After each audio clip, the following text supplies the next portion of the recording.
So hello everyone, this is Ashish और आज के इस वीडियो में हम यार क्लास 10 सोशल साइंस के कुछ मोस्ट इंपोर्टेंट क्वेश्चन देखने वाले हैं जो आपके एग्जाम में डेफिनेटली पूछे जा रहे होंगे। इनमें से डेफिनेटली कुछ ना कुछ क्वेश्चन जरूर मैच करेंगे। इससे पहले यार अगर आपने अभी तक क्वेश्चन बैंक को डाउनलोड नहीं किया है तो डिस्क्रिप्शन में लिंक दे दूंगा, उसको डाउनलोड कर लेना, क्योंकि यहाँ से आपके एग्जाम में डेफिनेटली 80% मैच करने वाले हैं, क्योंकि इससे बाहर से क्वेश्चन बहुत कम पूछे जाने के चांसेस रहेंगे। तो चलो यार टाइम को वेस्ट न करते हुए डायरेक्टली क्वेश्चन पर आते हैं। तो यहाँ पे फर्स्ट क्वेश्चन है, निम्नलिखित में से कौन जैव संसाधन का उदाहरण है? तो आपको पता होगा जैव संसाधन किसको बोलते हैं? वैसा संसाधन जिसमें जान हो, जो जीवित वस्तु से बना हो, उसको जैव संसाधन बोलते हैं। तो यहाँ पे ऑप्शन दिया है मनुष्य, जल, सूर्यताप, लौह अयस्क। तो इनमें से कौन सा हो जाएगा? तो इनमें से हो जाएगा ऑप्शन नंबर ये, जो कि देकर के रखा है मनुष्य। तो मनुष्य जो है सही हो जाएगा ऑप्शन नंबर, क्योंकि मनुष्य जो है एक जैव संसाधन है। इसी के साथ चलो यार अगला क्वेश्चन बढ़ते हैं। क्वेश्चन नंबर 2 में देखो, इसमें दिया है मानव जीवन की गुणवत्ता और विश्व शांति बनाए रखने के लिए संसाधनों का समाज में कैसा बंटवारा होना चाहिए? तो अमीरों के हिसाब से होना चाहिए, गरीबों के हिसाब से होना चाहिए, सरकार के हिसाब से, न्याय संगत। तो देखो यार संसाधन का जो बंटवारा है सभी के लिए समान होना चाहिए। तो इस तरीके से हम बोल सकते हैं कि यह न्याय संगत बंटवारा होना चाहिए। अगला क्वेश्चन है क्वेश्चन नंबर 3 में, निकोबारी कबूतर किस जातियों की श्रेणी में आता है? सामान्य जातियां, दुर्लभ जातियां, सामान्य स्थानिक जातियां और लुप्त जातियां। यहाँ पे पर्टिकुलर प्लेस का बात किया गया है निकोबारी कबूतर, तो ये एक स्थानीय जातियों का उदाहरण हो जाएगा, जो कि ऑप्शन नंबर सी में है। अगला question question number 4, question number 4 में दिया है निम्नलिखित में से कौन सुमेलित नहीं है? तो इनमें से देखो जो महानदी हीराकुंड परियोजना है वो महानदी पर स्थापित किया गया। दूसरा जो है वो टाका जो है वो जल टैंक है, ये सही है। फिर इल्तुतमिश जो है होजकास, ये भी मेलन सही है। बाकी देखो यहाँ पे भाखड़ा नांगल परियोजना, ये जो है ऑप्शन नंबर डी सही हो जाएगा, ये गलत है। क्योंकि ये देखो यार जो भाखड़ा नांगल परियोजना है वो सतलज नदी पर बनाया गया, तो इस तरीके से ऑप्शन नंबर डी हो जाएगा हमारा सही। अगला क्वेश्चन देखो, क्वेश्चन नंबर 5 में दिया है रबी फसलों को किस ऋतु में बोया जाता है? तो इनमें से देखो रबी फसल किसको बोलते हैं? वैसा फसल होता है जो कि हम शीत ऋतु में उगाते हैं, तो शीत ऋतु में ऑप्शन नंबर बी हो जाएगा। यहीं पे अगर दे दे खरीफ फसल तो क्या हो जाएगा? तो वर्षा ऋतु में जो फसल उगाई जाती है उसको हम बोलते हैं खरीफ फसल। अच्छा, रबी फसल में अगर एग्जाम्पल वगैरह बोले तो क्या हो जाएगा? चना हो जाएगा, गेहूं हो जाएगा, ये सब। और खरीफ फसल में तो धान, मक्का, ये सब हो जाएगा। अगला देखो क्वेश्चन नंबर 6 में, चाय किस प्रकार की कृषि है? तो जितने भी तरह का पेय फसल का उदाहरण दे तो आपको बताना है कि सभी जो है रोपण कृषि का उदाहरण है। अगला है क्वेश्चन नंबर 7, क्वेश्चन नंबर 7 में दिया है झारखंड के गुआ और नोवा मुंडी में कौन सा खनिज पाया जाता है? तो देखो इन दो जगहों पर, झारखंड के जगहों पर लौह अयस्क पाया जाता है। लौह अयस्क में भी किस तरह का लौह अयस्क? तो हेमेटाइट लौह अयस्क पाया जाता है। लेकिन अगर यहाँ पे ये स्थान ना दे तो हम क्या करेंगे? ये अभ्रक में लगाएंगे, क्योंकि झारखंड जो है अभ्रक का अग्रणी उत्पादक राज्य है। अगला देखो क्वेश्चन नंबर 8 में दिया है निम्नलिखित में से किसका परिवहन पाइपलाइन द्वारा होता है? तो पानी का परिवहन भी पाइपलाइन द्वारा होता है। कच्चा तेल यानी कि केरोसिन, डीजल, पेट्रोल, ये सब आ गया। फिर पेट्रोल उत्पाद, ये सारा चीज जो है वो पाइपलाइन के द्वारा ही हो जाता है। तो इस तरीके से ऑप्शन नंबर डी हमारा सही हो जाएगा। अगला देखो क्वेश्चन नंबर 9 में दिया है हमारे देश की 22 प्रमुख भाषाओं को संविधान की किस अनुसूची में रखा गया है? तो देखो पता होना चाहिए कि हमारे संविधान में कुल 399 गो अनुच्छेद है। अनुसूची की बात करें तो अनुसूची जो है वो 12 गो अनुसूची है, और जिनमें से देखो यहाँ पे जो भाषा है हमारे देश में मुख्य रूप से 22 भाषा को दर्जा प्राप्त है, जो कि 8वीं अनुसूची में रखा गया है। अगला देखो क्वेश्चन नंबर 10 में दिया है स्थानीय शासन व्यवस्था में कितना पद महिलाओं के लिए आरक्षित है? तो देखो यार महिलाओं के लिए जो पदों का आरक्षण किया गया है वो 1/3 किया गया है। अगर हम परसेंटेज में बात करें तो ये हो जाएगा 33%। अगला देखो क्वेश्चन नंबर 11 में दिया है अमेरिका में नागरिक अधिकार आंदोलन कब हुआ था? तो ये जो आंदोलन चला था 1954 से 1968 के बीच चला था। अगला क्वेश्चन है भारत के राज्यों की विधानसभा में महिलाओं का प्रतिनिधित्व कितना फीसदी है? तो ये 5% से भी कम है। आगे क्वेश्चन है क्वेश्चन नंबर 13 में, इनमें से कौन से देश में द्विदलीय व्यवस्था है? देखो नाम से पता चल रहा है द्विदलीय माने क्या होता है। द्विदलीय माने वैसा देश जहां पे 2 दलों का शासन हो। तो ये जो है द्विदलीय व्यवस्था जो है वो अमेरिका में मौजूद है। अच्छा, अगर भारत की दे कि भारत कौन सा कैसी व्यवस्था है, तो यहाँ पे हम बोलेंगे ये बहुदलीय वाला भारत है। अगला क्वेश्चन है क्वेश्चन नंबर 14 में दिया है नेपाल में राजतंत्र को किस वर्ष स्थापित किया गया? तो नेपाल में जो राजतंत्र स्थापित हुआ था, यानी कि कह लो कि नेपाल जो है हमारा स्वतंत्र कब हुआ था? तो 2008 में स्वतंत्र हुआ था। और यहीं पे दे अगर नेपाल में लोकतंत्र कब स्थापित हुआ? तो 1990 में लोकतंत्र बना था। कब बना था? 1990 में। अगला क्वेश्चन है क्वेश्चन नंबर 15 में, बोलिविया में पानी के निजीकरण के खिलाफ आंदोलन की अगुवाई किस संगठन ने किया था?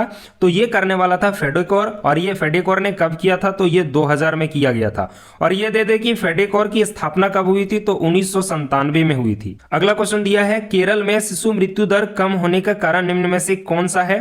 तो देखो, केरल में जो शिशु मृत्यु दर है उनका कम होने का मेन रीजन जो है वो शिक्षा, स्वास्थ्य जैसी मौलिक सुविधाओं की पर्याप्त उपलब्धता। अभी भी पता होगा, भारत में अगर पूछा जाए कि सबसे ज्यादा मात्रा में शिक्षित लोग किस राज्य में रहते हैं तो केरल टिक लगाना है, और अगर सबसे कम दे तो सबसे कम में हो जाएगा बिहार। अगला क्वेश्चन है क्वेश्चन नंबर 17 में, निम्नलिखित में से किसे संगठित क्षेत्र में नियोजित किया जा सकता है? तो देखो, सबसे पहले यह समझो संगठित क्षेत्र क्या होता है। संगठित क्षेत्र किसको बोलते हैं? संगठित क्षेत्र वैसा क्षेत्र होता है जिनमें जो है लोगों का काम जो है वो फिक्स है, मतलब ऐसा है जितना भी तरह का सरकारी काम हो गया वो सब संगठित क्षेत्र बोलेंगे। इनमें जो है वो पेंशन वगैरह भी दिया जाएगा, रविवार को छुट्टी भी दिया जाता है। और इसके अलावा एक होता है असंगठित क्षेत्र, इनमें जो है ठीक इसके विपरीत मजदूर वगैरह जो सब हो गया ये इसमें आ जाएगा। तो इसका ऑप्शन हो जाएगा बी नंबर में, बहुराष्ट्रीय कंपनी के स्थानीय कर्मचारी। आगे क्वेश्चन दिया क्वेश्चन नंबर 18 में, रोजगार के अधिकतर अवसर उत्पन्न करने के लिए निम्न में से कौन से उपाय किए जा सकते हैं? सिंचाई की सुविधा में वृद्धि, विद्यालय अस्पताल की स्थापना, खाद्य प्रसंस्करण इकाई की स्थापना। तो इन तीनों व्यवस्था में वृद्धि होना चाहिए ताकि लोगों को अधिक से अधिक रोजगार वृद्धि मिल सके। तो इस तरीके से ऑप्शन नंबर डी हो जाएगा। आगे देखो, क्वेश्चन नंबर 19 में दिया है, निम्नलिखित में से कौन सी एजेंसी भारत सरकार की ओर से करेंसी नोट जारी करता है? तो ये हो जाएगा रिजर्व बैंक ऑफ इंडिया, जिसको बोलते हैं आरबीआई। और ये जो आरबीआई है, ये याद रखना कि ये सभी बैंकों पर नियंत्रण भी करता है। और दूसरी बात ये है कि बैंक ये भी, आरबीआई ये भी देखता है कि जो पूरा बैंक जो है जितना भी पैसा जमा हो रहा है उसके खाते में, उनमें से 15% अपने पास रख रहा है या नहीं रख रहा है, इनका भी जो देखरेख का जिम्मा होता है ये होता है आरबीआई का। अगला क्वेश्चन दिया क्वेश्चन नंबर 20 में, राम और श्याम दो छोटे किसान हैं जिन्होंने अलग अलग स्रोतों से 20,000 रुपये कर्ज लिया है। राम ने 1.5% ब्याज प्रति माह की दर से और एक व्यापारी से कर लिया, जबकि श्याम ने यह कर बैंक से प्रतिवर्ष 8% का दर लिया है, ब्याज पर लिया। तो बताओ इनमें से कौन सा कंडीशन हो जाएगा? तो सबसे पहली बात यहां देखो, ये राम ने जो लिया है वो 1.5% माने इतना ब्याज लिया प्रति माह हर महीना, और जो श्याम है उन्होंने 8% लिया है ब्याज, वो भी क्या? पूरे वर्ष के लिए, पूरे वर्ष के लिए। तो सबसे ज्यादा स्थिति जो है वो 72 किसका हो जाएगा? राम का, क्योंकि वो प्रति माह 1.5% का ब्याज दे रहा है। यानी कि हो जाएगा राम की हालत खराब, ज्यादा खराब है क्योंकि वो ज्यादा ब्याज दे रहा है। अगला क्वेश्चन देखो, क्वेश्चन नंबर 21 में दिया है, भारत सरकार ने सूचना का अधिकार, जिसको आरटीआई बोलते हैं यानी राइट टू इंफॉर्मेशन नामक कानून कब लागू किया गया था? कब किया था? तो ये अक्टूबर 2005 में किया था। कब किया था? अक्टूबर 2005 में। अगला देखो, क्वेश्चन नंबर 22 में दिया, सरकार द्वारा अवरोधकों तथा प्रतिबंधों को हटाने की प्रक्रिया क्या कहलाती है? तो इनको हम बोलेंगे उदारीकरण। यहाँ पे एक चीज याद रखना, एलपीजी का फुल फॉर्म, एलपीजी का फुल फॉर्म क्या होता है? इकोनॉमिक्स में एलपीजी का फुल फॉर्म अदर होता है। एल माने लिबरलाइजेशन, पी माने प्राइवेटाइजेशन, जी माने ग्लोबलाइजेशन। लिबरलाइजेशन माने होता है ये उदारीकरण, पी माने प्राइवेटाइजेशन माने हो गया निजीकरण, और फिर ग्लोबलाइजेशन माने हो गया वैश्वीकरण। तो ये तीनों भी याद रखना। आगे देखो, क्वेश्चन नंबर 23 में दिया, अंसर्ट रेनन किस देश के दार्शनिक थे? तो ये फ्रांसीसी दार्शनिक थे। तो इस तरीके से ऑप्शन नंबर बी हो जाएगा। अगला देखो, क्वेश्चन नंबर 24 में दिया है, फ्रांसीसी क्रांति कब हुई थी? तो ये हो जाएगा 1789 में। अगर पूरा दे तो बोल देना ये कितना होता है, तो 14 जुलाई 1789। आगे क्वेश्चन देखो, अगला क्वेश्चन दिया है क्वेश्चन नंबर 25 में, यंग इटली भूमिगत संगठन के संस्थापक कौन थे? तो इनके जो संस्थापक थे वो थे जूसेपे मैत्सनी, और इन्होंने दो गुप्त संगठन स्थापित किए थे, जिनमें से यंग इटली है और दूसरा यंग यूरोप हो जाएगा। आगे देखो, अगला क्वेश्चन है, महात्मा गांधी दक्षिण अफ्रीका से भारत कब लौटे थे? तो महात्मा गांधी दक्षिण अफ्रीका से भारत लौटे थे जनवरी 1915 को। आगे क्वेश्चन दिया है, पूना पैक्ट जो है वो डॉक्टर भीमराव अंबेडकर किसके मध्य हुआ था? तो ये डॉक्टर भीमराव और महात्मा गांधी के मध्य हुआ था, और ये कब हुआ था? तो 1932 में। कब हुआ था? 1932 में। आगे देखो, क्वेश्चन नंबर 28 में दिया है, 1890 के दशक में रिंडरपेस्ट नामक बीमारी किस देश में बहुत तेजी से फैली थी? तो सबसे ज्यादा मात्रा में तेजी से अफ्रीका में फैला था, और ये विशेषकर मवेशियों में फैला था। और मवेशी ये जो इतना फास्ट फैला कि 90% मवेशी जो है वो मारा गया। अगला क्वेश्चन देखो, क्वेश्चन नंबर 29 में दिया, निम्नलिखित में से कौन सा देश मित्र राष्ट्र के पाले में था? तो मित्र राष्ट्र, देखो आपको पता होना चाहिए कि जो विश्व युद्ध हुआ था वो दो गुटों में हुआ था, मित्र राष्ट्र और धुरी शक्ति। मित्र राष्ट्र में इनमें से कौन सा देश शामिल था? तो इनमें से ब्रिटेन था, और ब्रिटेन की राजधानी पूछ दे तो ब्रिटेन की राजधानी हो जाएगा लंदन।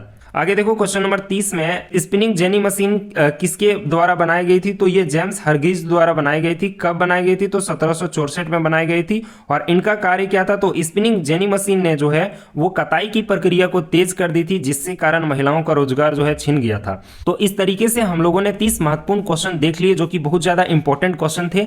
तो अगले वीडियो में और भी इंपॉर्टेंट क्वेश्चन देखते हैं, मिलते हैं किसी और वीडियो में। तब तक के लिए पढ़ाई करते रहो। All the very best.